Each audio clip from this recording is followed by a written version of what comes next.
السلام علیکم. تمام نیو اپڈیٹ کے لیے میرے چینل کو سبسکرائب کر دیں اور ساتھ میں بیل آئیکن گھنٹی کو دبا دیں تاکہ آنے والی ویڈیو کا نوٹیفیکیشن آپ تک پہنچ سکے. مصنف ہاشم ندوی کا ناول ایک محبت اور سے کی ایپیسوڈ 2 پیش خدمت ہے. مجھے اس سے پہلے بھی کئی مرتبہ راتوں کو دیر تک گھر سے غائب رہنے پر ڈانٹ پڑ چکی تھی، لیکن آج مغل اعظم کا پارا واقعی ساتویں آسمان کو چھو رہا تھا. امی نے کمزوری سے مدافعت کرنے کی کوشش کی. اب جانے بھی دے، رات بہت ہو گئی ہے، صبح بات کر لیں گے. ابا پھر گرجے، خبردار آج کوئی بیچ میں نہیں بولے گا. اور رافعہ کی ماں، تمہاری اسی طرفداری نے اس لوفر کو آج اس مقام پر پہنچا دیا ہے. لوگ میری پیٹھ پیچھے ہنستے ہیں کہ سارے زمانے کو اصولوں کا سبق دینے والے ماسٹر توقیر کی اپنی اولاد اس کے کہے میں نہیں ہے. ہاں تو میاں، آج صاف بتا ہی دو کہ کب تک یوں ہی ہمارے سینوں پر مونگ دلتے رہو گے؟ تمہاری یہ آوارہ گردیاں کب ختم ہوں گی؟ میں نے کچھ کہنے کے لیے منہ کھولنا چاہا تو امی نے ابا کے پیچھے سے مجھے گھور کر خاموش رہنے کا اشارہ کیا. ریان نے بھی غیر محسوس طور پر ہاتھ جوڑے. میں نے ہتھیار ڈال دیے. جی کوشش کروں گا کہ آئندہ دیر نہ ہو، لیکن میرا یہ کہنا ہی غضب ہو گیا. آتش فشاں پھٹ پڑا. کوشش بہت خوب. سنتی ہو رافعہ کی ماں، ابھی بھی یہ لوفر صرف کوشش ہی کرے گا. آج اس کی ہڈی پسلی ایک نہ کی تو میرا نام بھی توقیر احمد نہیں. ابا اپنی چھڑی سنبھال کر میری طرف لپکے. امی جلدی سے ان کی راہ میں مزاحم ہو گئی اور چھوٹی نے فوراً لپک کر ابا کی چھڑی پکڑ لی. لیکن مسئلہ یہ تھا کہ ابا سین میں ٹھیک وہاں کھڑے تھے جہاں چھت پر جانے کے لیے سیڑھیوں کی ایک چھوٹی سی ڈیوڑی بنی ہوئی تھی. لہذا میرے پاس اپنے کمرے کی طرف بڑھنے کے تمام راستے مسدور ہو چکے تھے. امی اور رافعہ ابا کی منت مساجد میں مصروف تھی، لہذا میرے پاس گھر سے باہر نکل جانے کے سوا کوئی اور چارہ نہیں تھا. میں سین کا دروازہ کھول کر باہر گلی میں نکل گیا. پہلے تو سوچا کچھ دیر یہیں گلی میں کھڑے رہ کر اس لاوے کے زرد ہونے کا انتظار کروں، لیکن پھر دوسرے ہی لمحے ابا کے چلانے کی آواز آئی، ریحان دروازہ بند کر دو. ایک رات باہر کی ہوا کھائے گا تو ہوش ٹھکانے آ جائیں گے اس بدماش کے. گھر کے اندر کچھ دبا دبا سا احتجاج ابھرا، لیکن پھر آخر کار اندر سے سین کے دروازے کی چٹکنی جڑائے جانے کی آواز گلی میں گونجی. میں جانتا تھا کہ مغل اعظم اپنے فیصلے واپس لینے کے عادی نہیں ہے. لمحے بار میں میرے مغل خون نے بھی جوش مارا. ٹھیک ہے، اگر مغل شہنشاہوں کو دیس نکال دینے کی عادت ہے تو مغل شہزادے بھی اپنی سلطنت کو ٹھوکر مار کر خاک چھننے کا ہنر جانتے ہیں. سو میں بھی ابا کے اس 2 کمروں کے سرکاری کوارٹر کی ریاست کو ٹھکرا کر رات گزارنے کے لیے کسی جزیرے کی تلاش میں نکل پڑا. جزیرہ اس لیے کہ فی الحال تو سارا شہر بارش کے بہتے پانی کی وجہ سے ایک چھوٹے دریا کا منظر پیش کر رہا تھا. میں نے اپنی شرٹ کے کالر کھڑے کر لیے کیونکہ تیز بوندوں نے ایک بار پھر زمین کو جل تھل کرنے کے لیے سازش باندھ لی تھی. جانے بارش کا واسطہ ہمیشہ غریب کے کچے گروندوں سے ہی کیوں پڑتا ہے، یا پھر عمر آ کے محلوں پر برسنے والی بارش شاید کوئی اور ہوتی ہے.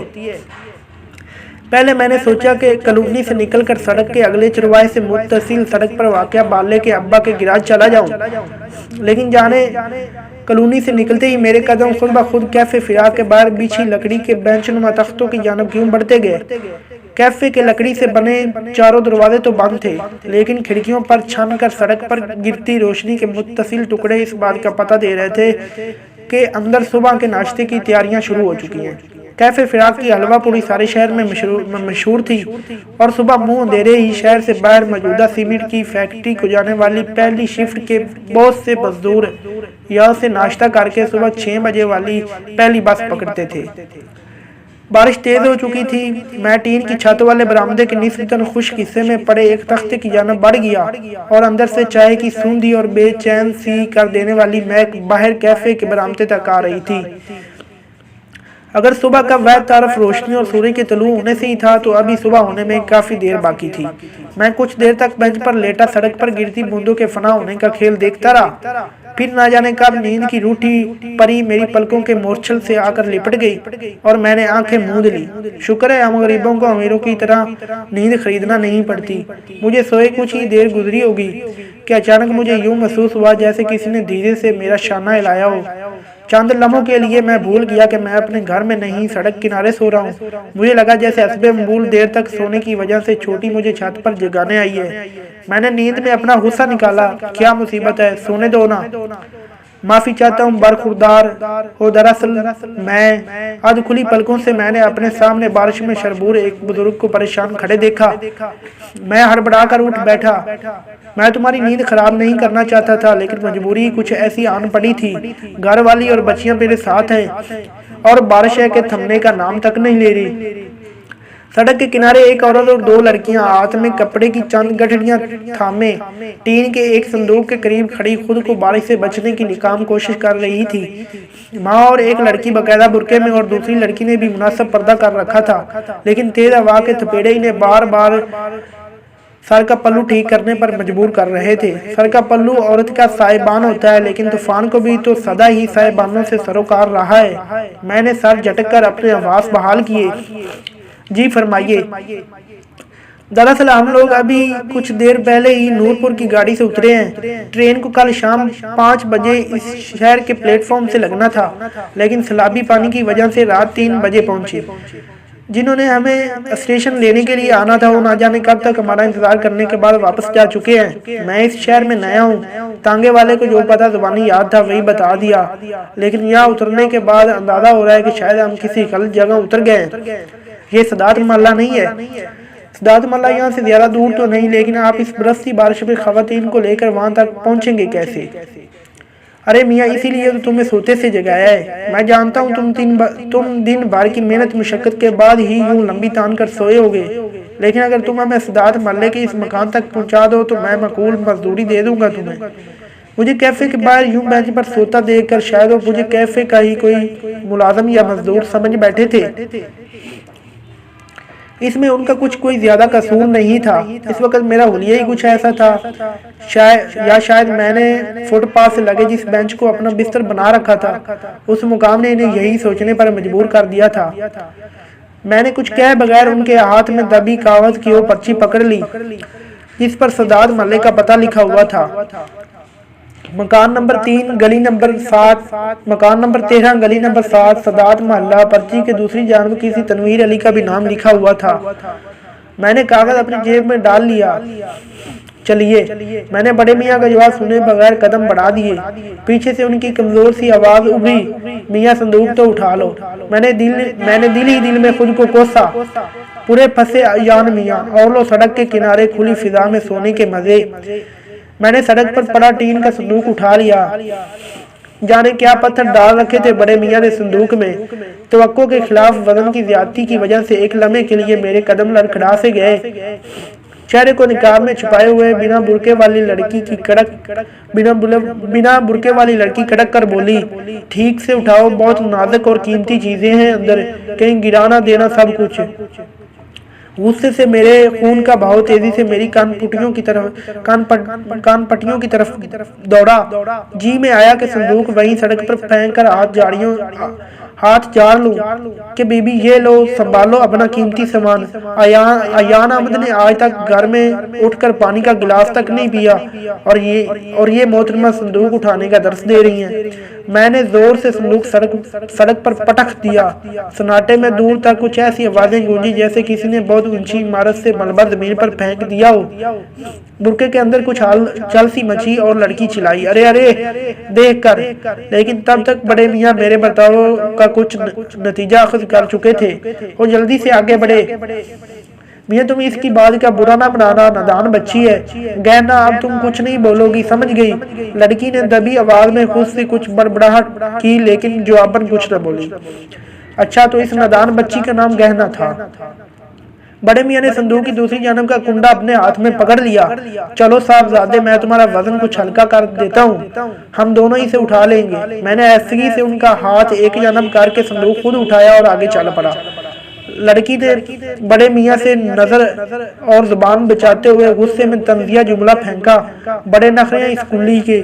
میں نے سنی انسنی کر دی کیونکہ بارش کی وجہ سے بزرگ اب ہلکے ہلکے کانپنے سے لگے تھے۔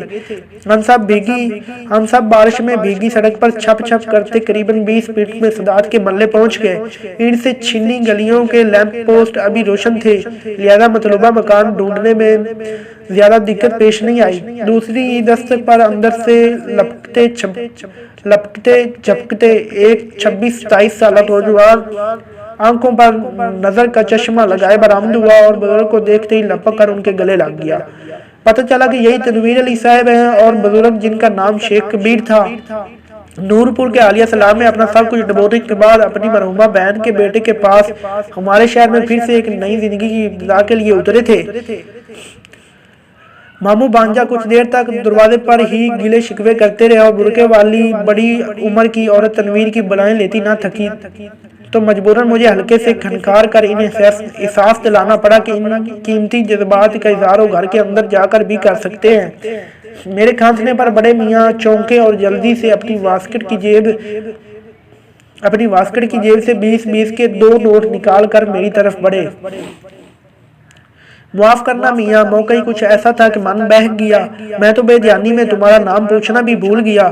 لو یہ رکھ لو، تم نے اس برستی بارش میں بڑی ہمت دکھائی۔ میں نے روپے ان کے ہاتھ سے لے کر ان کی واسکٹ کی اوپر والی جیب میں ڈال دیے۔ میرا نام ایان ہے اور میں کوئی کلی نہیں ہوں۔ میں نے واپس پلٹتے وقت کڑی نظروں سے خود کو کلی کے عہدے پر فائز کرنے والی ندان کو دیکھا اور چل پڑا۔ بڑے میاں چند لمحوں کے لیے تو ہکا بکا سے رہ گئے اور پھر میرے پیچھے لپکے، ارے میاں یہ کیسے؟ میرا مطلب ہے 2 گھڑی ہماری بات تو سن لو۔ لیکن میں رکے بنا اس گلی سے نکل آیا۔ قریبی مسجد سے فجر کے نمازی نکل رہے تھے، مطلب صبح ہونے کو تھی، لیکن گھنے بادلوں اور بارش کی وجہ سے ابھی تک دھندل کا بہت گہرا تھا۔ مرکزی سڑک پر دودھ والے، گوالے اور اخباری آ کر اپنی اپنی سائیکلوں پر بوم بجاتے سڑک پر بہتے پانی میں تیزی سے دوڑتے سانپ جیسی لکیریں بناتے شہر میں نکل آئے تھے۔ میں بھی پوری طرح بھیگ چکا تھا۔ کچھ سائیکل سواروں نے سر پر کشتی نما پلاسٹک کی ٹوپیاں اوڑھ رکھی تھی جو ان کے لیے عارضی چھتری کا کام دے رہی تھی، لیکن کچھ میری طرح صدا کے بے صاحبان تھے جنہیں مفلسی کی وجہ سے طوفان میں کچھ لوٹ جانے کا خوف نہ تھا۔ میں جب کیفے فراق کے نکڑ تک پہنچا تو سیاہ گٹاؤں کے پیچھے سے ابھرتی دودھیا گلابی روشنی نے مال پر کسی کم طاقت والے زرد بلب کا اجالا پھیلا دیا تھا۔ مجھے دور سے ہی ریحان اسی بینچ پر چھتری تانے بیٹھا نظر آ گیا جہاں اب سے گھنٹہ بھر پہلے میں خود محو اضطراب تھا۔ ریحان مجھے آتا دیکھ کر جلدی سے کھڑا ہو گیا۔ کہاں تھے تم؟ میں ریلوے اسٹیشن اور بالے کا گراج بھی دیکھ آیا ہوں۔ یہ کوئی وقت ہے مٹر گشتی کرنے کا؟ ریحان نے بھیگی چھتری کو ہوا میں جھاڑ کر اسے دوبارہ ہم دونوں کے سروں پر تان لیا۔ جانے کیوں مجھے اسٹیشن کا سن کر غصہ آ گیا۔ کیوں تم نے مجھے ریلوے اسٹیشن ڈھونڈنے کیوں گئے تھے؟ میرا فی الحال وہاں کلی بھرتی ہونے کا کوئی ارادہ نہیں ہے۔ ہمیشہ کی طرح ریحان نے فوراً ہتھیار ڈال دیے۔ اچھا گھر چلو، امی ساری رات تمہاری وجہ سے سوئی نہیں ہے، آج تمہارا پرچہ بھی تو ہے۔ کیوں مغل اعظم نے میرے دیش نکالے کا فرمان واپس لے لیا ہے کیا؟ مجھے نہیں جانا ہے واپس، جا کر کہہ دو سب سے۔ ریحان نے فوراً گلے میں پڑا ہوا مفلر اتار کر اسے میری کمر کے گرد کس کر پکڑ لیا۔ تمہارے تو اچھے بھی واپس جائیں گے، چلو سیدھی طرح گھر۔ یہ اس کا بہت پرانا اور آزمودہ طریقہ تھا۔ بچپن میں جب میں امی یا ابا سے کسی بات پر روٹ کر کالونی سے باہر کھیل کے میدان میں شام تک چھپا بیٹھا رہتا تھا تو تب بھی ریحان مجھے ڈھونڈ چکنے کے بعد اسی طرح مفلر، پتلون کی بیلٹ یا کسی اور رسی سے باندھ کر کھینچتے ہوئے گھر تک لے جاتا اور امی کا حضور پیش کر دیتا تھا۔ اس روز بھی یہی ہوا۔ آس پاس سے گزرتے اجنبی حیرت سے یہ ماجرا دیکھ رہے تھے کہ قریباً ایک ہی عمر کے 2 لڑکوں میں سے ایک دوسرے کو مفلر سے باندھے کھینچے لے جا رہا ہے اور دوسرا لڑتا جھگڑتا پہلے کے پیچھے روانہ ہے۔ محلے کے چند بزرگ جو نماز سے فارغ ہو کر اپنے گھروں کو جا رہے تھے وہ ایک بار پھر وہی برسوں سے دہرایا جانے والا کھیل دیکھ کر زیر لب مسکرائے۔ چند ایک نے ہنس کر ریحان کو داد دی، شاباش ریحان بیٹا، جانے نہ پائے یہ بدماش ایان، ذرا کس کے پکڑنا اس شیطان کو۔ تیسرے بڑے میاں بن منائے، اب آیا نہ اونٹ پہاڑ کے نیچے، بھیا یہ ریحان ہی ہے جو اس آفت کو قابو کر سکتا ہے۔ کچھ ہی دیر میں ہم دونوں گھر کے سین میں موجود تھے جہاں امی برآمدے میں پریشانی سے ٹہل رہی تھی۔ میری حالت دیکھ کر انہوں نے بنا کچھ کہے تولیے سے میرے بال خشک کرنا شروع کر دیے اور رافعہ جلدی سے دھلے ہوئے کپڑوں کا جوڑا استری کر کے لے آئی۔ امی کی نان سٹاپ نصیحتوں کا پٹخارا کھل چکا تھا۔ انو کیوں ستاتا ہے اپنی ماں کو ہر وقت؟ بات کیوں نہیں مان لیتا اپنے بابا کی؟ وہ تیرے بھلے کے لیے ہی تو کہتے ہیں۔ میں نے دل ہی دل میں ان کے آگے کہے جانے والے جملے اپنے دل پہ دہرانا شروع کر دیے۔ کوئی باپ اپنی اولاد کا دشمن نہیں ہوتا، تو نہیں جانتا کہ انہوں نے کس مشکل سے تم تینوں کی پرورش کی ہے، وغیرہ وغیرہ۔ اور پھر آخر میں امی نے ایک بار پھر ابا کی ان قربانیوں کا ذکر کیا جو ہم تینوں بچوں سے ابھی تک پوشیدہ تھی۔ میں نے حسب معمول ایک کان سے سن کر دوسرے کان سے نکالتا رہا۔ کچھ ہی دیر بعد گلی میں بالے کی پھٹ پٹیا